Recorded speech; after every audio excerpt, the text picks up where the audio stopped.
Hi, I'd just like to thank the League and Jesse Rosen and Yujin Hong for giving me the time to speak with you guys all here today.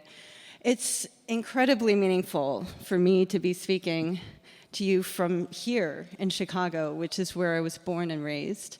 It's where I really discovered how much I loved music. My parents were subscription holders to the Chicago Symphony, and they started taking me to hear the orchestra when I was just 5 years old. And it was kind of amazing because it gives you this entire world to imagine, because there's a, when you're squeaking on the violin and just starting, you need this kind of amazing artistry of the orchestra to be able to know what sound you can create. So I was very lucky. I had a violin teacher, my first violin teacher, who told my parents that I was a little talented. And so I continued my studies at the Music Institute of Chicago with more advanced teachers.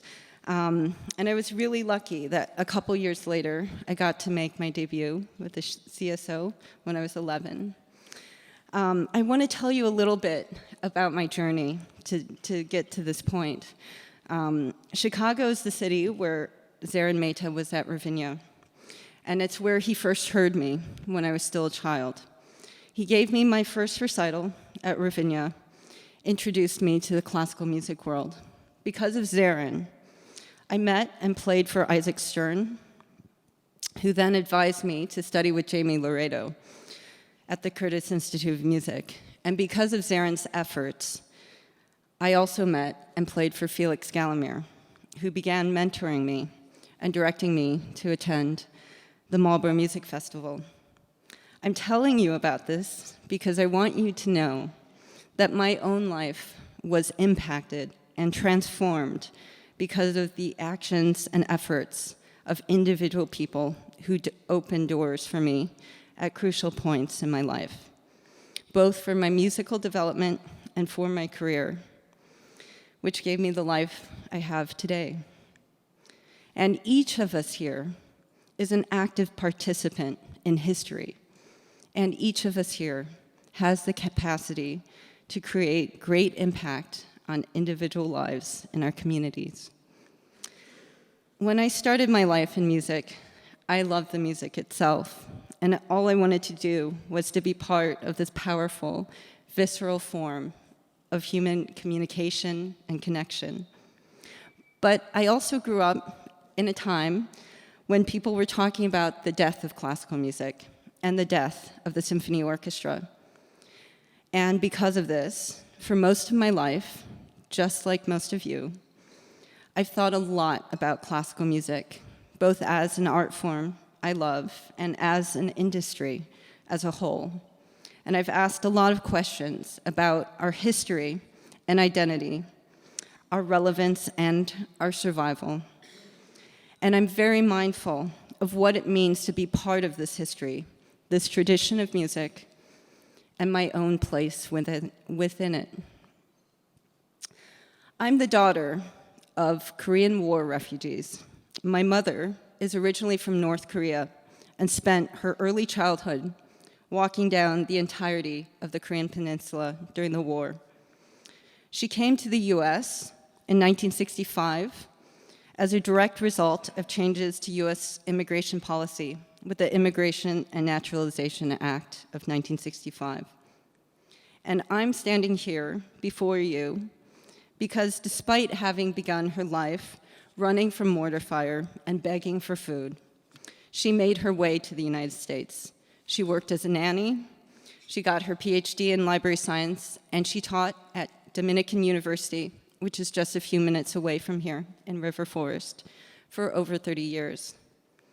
My mom gave me every opportunity that she didn't have as a kid, including a consistent education, violin lessons, and tickets to concerts.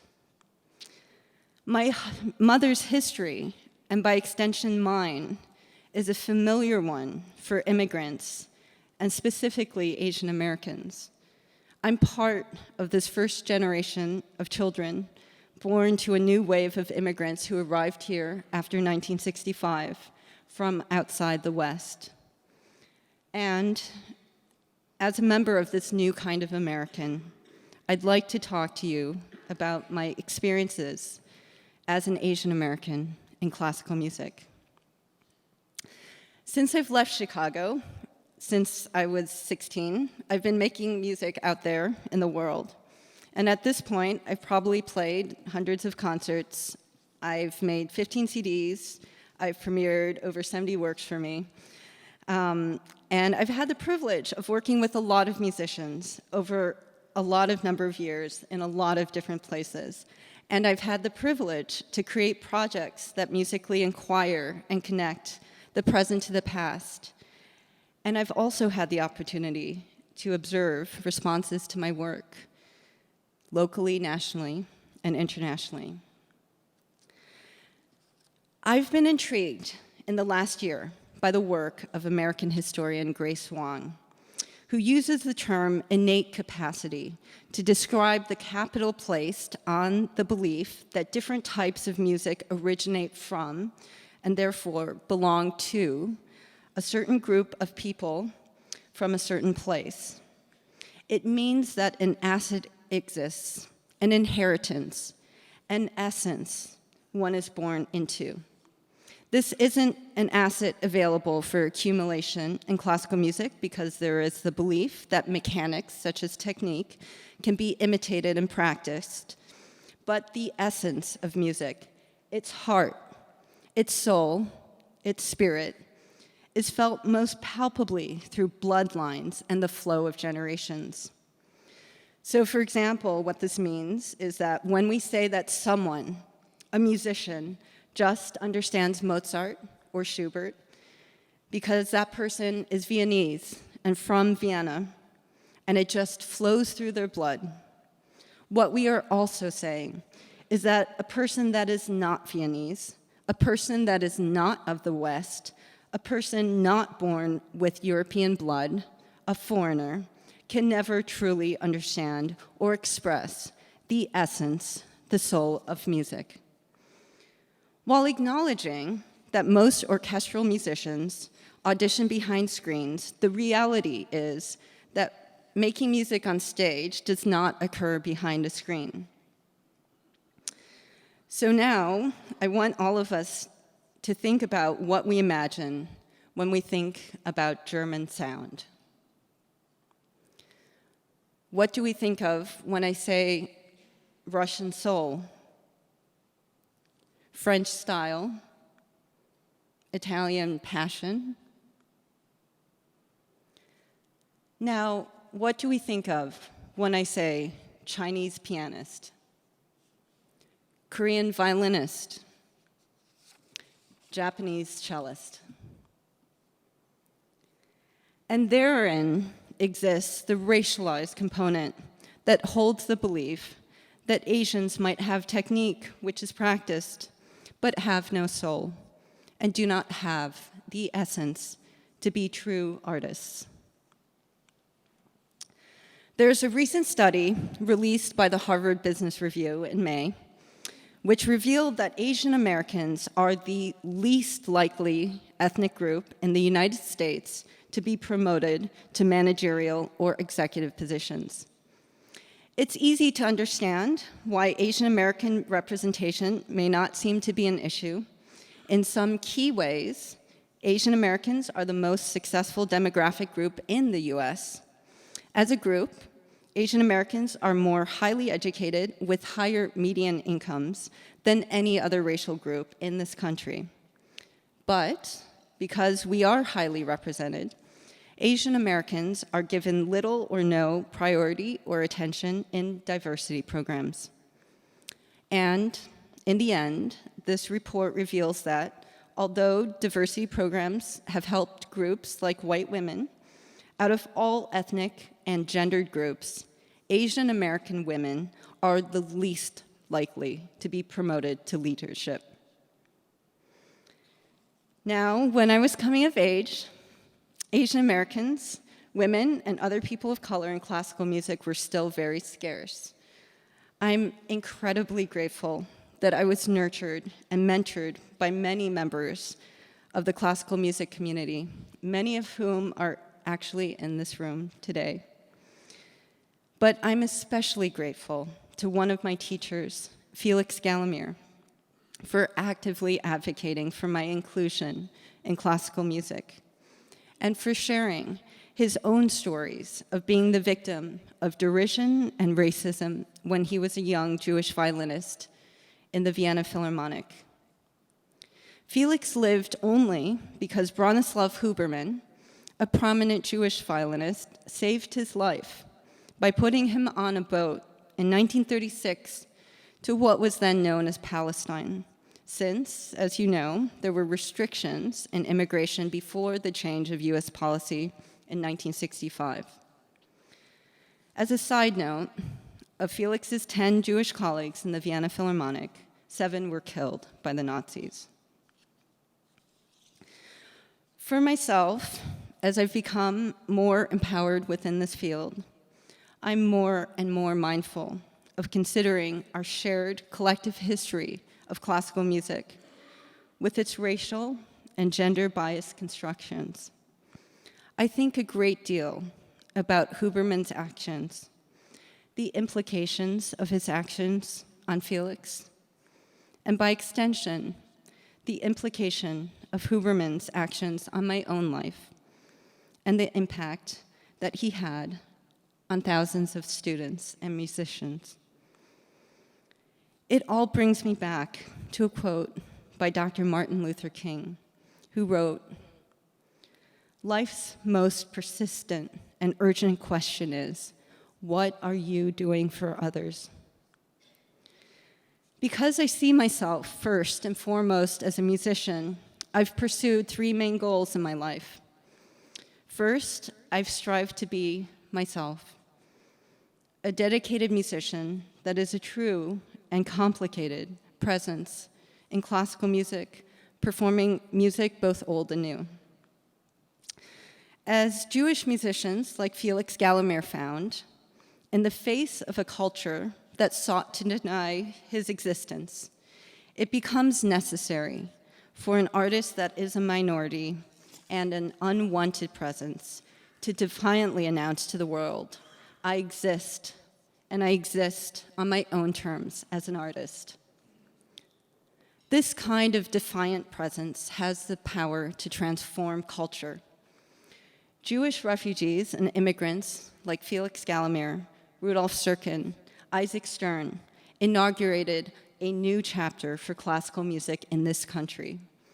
And today, this kind of complicated and true presence has the power to activate and mobilize the imaginations of others like myself. Girls, women, and people of color finally seeing themselves represented positively and complexly and truthfully.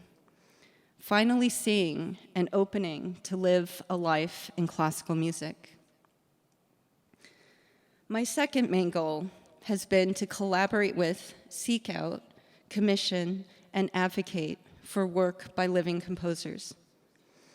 I create projects that initiate conversations, and I sustain collaborations with composers that are great musicians, some of whom also happen to be women and artists of color. People like Kaya Sariaho, Missy Mazzoli, Lisa Bilawa, Du Yun, Courtney Bryan, Taishan Sori, and Vijay Iyer. I seek out and I advocate for women and people of color because I believe that doing so will help all of us imagine and create a world that expands the definition of what the classical music community is and what classical music is. If we truly believe that classical music can transcend boundaries of nation and creed, then let's actively advocate for and make our field transcend the categories of gender, sexual orientation, and race. I've partnered with many of the composers I've mentioned before to build projects like the New American Concerto Project, asking them to write new works in the older form of a violin concerto, while also using that musical form to engage with specific topics that we care fiercely about. For example, Vijay Iyer's concerto, Trouble, the first to be written for this project, is titled after a quote by civil rights activist Representative John Lewis, and has a movement dedicated to Vincent Chin, a Chinese-American beaten to death in Detroit in 1982 by auto factory workers who believed he was Japanese and stealing their jobs. This concerto engages with and gives voice to a great trauma to the Asian American community, a trauma that deeply affected me and my family. I believe this project is important because it gives voice to segments of the population that classical music has not necessarily heard from before. My third goal has been to commit myself to serve and engage with the communities I live and perform in. I've commissioned duos from most of the composers that are in the New American Concerto Project so that we can embed ourselves in your communities, outside of your symphony halls, to reach different segments of your city, in your museums, your schools, your art galleries, your community centers. I've been giving talks similar to this one at universities and in classrooms full of politically aware, intelligent, curious, and vibrant students searching for their own places in the world, considering where they can invest their energies and attentions. I invite all of you who care about your cities here to tell me and the musicians in your midst about your communities and the challenges that your organizations have so that we musicians can serve your missions. Ask us to bring forth projects that will initiate conversations that you and your communities care about so that we can activate our imaginations in service to you. What do we imagine when we think about our classical music community, our orchestra community? Do our composers, conductors, and soloists in our programs, our fellow board members, our staff, our orchestra members, represent all members of the communities and cities in which we live? Are we hiring staff, and are we looking for board members who have different familial, personal, and educational experiences from our own? And if Asian Americans are a highly successful demographic in our country regarding median income levels and education, have we actively advocated for their inclusion in our boards and in our management and in our leadership? Here in Chicago, self-identified white nationalist Richard Spencer received his master's degree in classical music from the University of Chicago. He and fellow white nationalist Jared Taylor, two architects for the marches in Charlottesville, have written extensively about classical music and their enthusiasm regarding our community, our audiences, our performers, and our composers. They identify classical music as white people's music, belonging to, written for, performed by only white people. So what I ask of you, and what I ask of myself, is that we question our own complacency in our programs, in our choices of performers, conductors, and composers.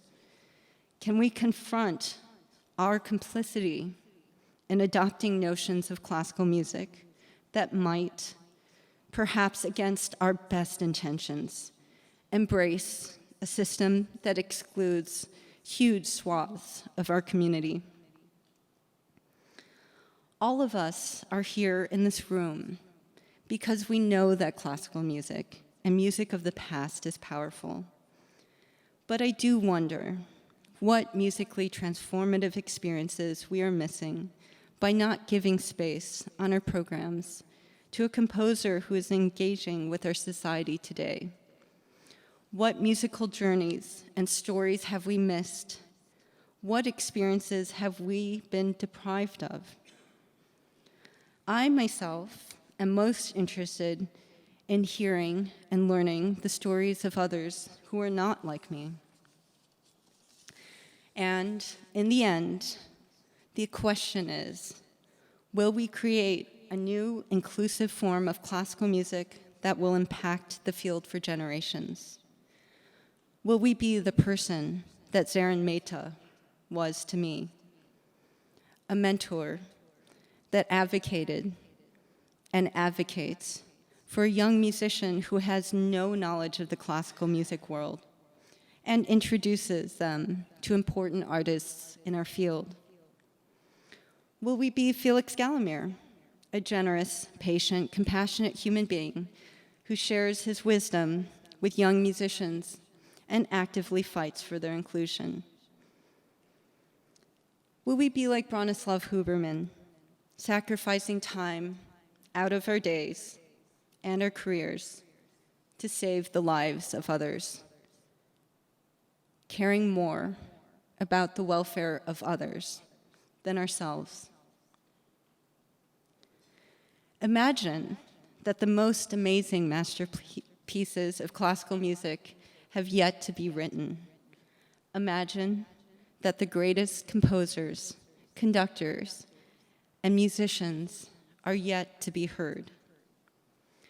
It's our responsibility to seek out, mentor, cultivate, and give opportunity to those that don't necessarily look like us, so that we can create a powerful, artistic world for our future, a world that is so multitudinous and so emotionally expansive that we can't even imagine it today. I want to thank and acknowledge those people who have helped me to get where I am: Pat Winter and the entire team at Opus 3, Connie Schumann and Lisa Yanig at Schumann Associates, Jim Ginsberg at City Records, and so many of you here in the room today. Thank you so much for listening, and I look forward to listening to your stories. I'm going to end with a little bit of looking into the future with a piece by Missy Mazzoli. Thank you.